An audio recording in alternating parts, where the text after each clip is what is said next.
Diversion drama అని ఇంకొకటి start అయింది.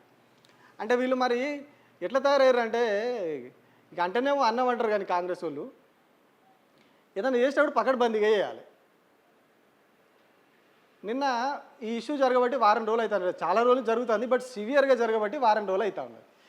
మరి వారం రోజులు అయినప్పుడు ఏం చేయాలి? నిజంగానే గత ప్రభుత్వం తప్పు చేసింది, ఇంకెవరికో భూములు కట్టబెట్టింది, తప్పు చేసింది అన్నప్పుడు ఏం చేయాలి?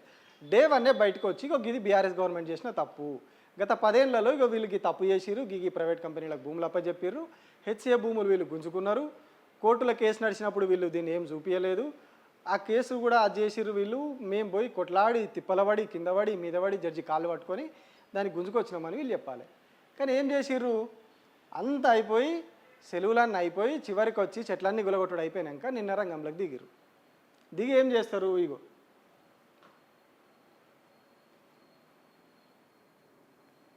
దిగి ఏం చేస్తారు?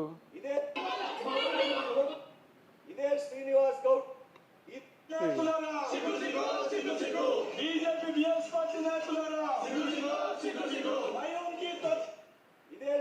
ఇదేంటి అంటే అదే హెచ్ఈకి ఒక పక్కకు మై హోమ్ ఎవరైతే రామేశ్వరరావు ఉన్నాడో ఆయన కంపెనీకి సంబంధించి ఒక పెద్ద అపార్ట్మెంట్ కట్టారు.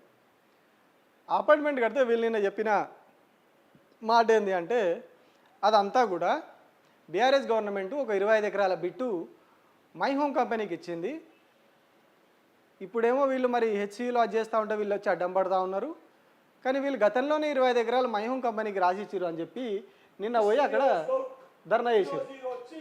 టీఎన్జిఓకి కేటాయించిన 120 ఎకరాల కంటే కూడా అదనపుగా 20 ఎకరాలు నువ్వు తప్పుడు పేర్లు ఇచ్చి ఈ వ్యక్తులకి కేటాయించినట్టు చూపించి 20 ఎకరాలు ఆక్రమించే ప్రయత్నం చేసినావు. కాబట్టి ఈరోజు ఆ 20 ఎకరాలు కూడా మళ్ళా ప్రభుత్వం గుంజుకుంటే నీ పొట్ట నిండదు అనే ఒక ఉద్దేశంతో ఇవాళ బయటికి వచ్చి ఇక వీళ్ళు చేస్తున్నటువంటి ఆయన ఏం చెప్తా ఉన్నాడో 20 ఎకరాలు మీరు అదనంగా అల్లకెళ్ళి ఈ ఏదైతే 400 ఎకరాలు ఇది అని చెప్తా ఉన్నారో బిట్టు ఖాళీగా ఉన్నది, అల్లకెళ్ళి 20 ఎకరాలు మీరు గుంజుకుందామని చూసి ఆల్రెడీ గుంజుకున్నారు, మేము ఇప్పుడు వచ్చి దాన్ని మళ్ళీ రిటర్న్ తీసుకుంటామని బాధతోటి బీఆర్ఎస్ వాళ్ళు వీళ్ళు పోయి చేస్తూ ఉన్నారు అని చెప్పి.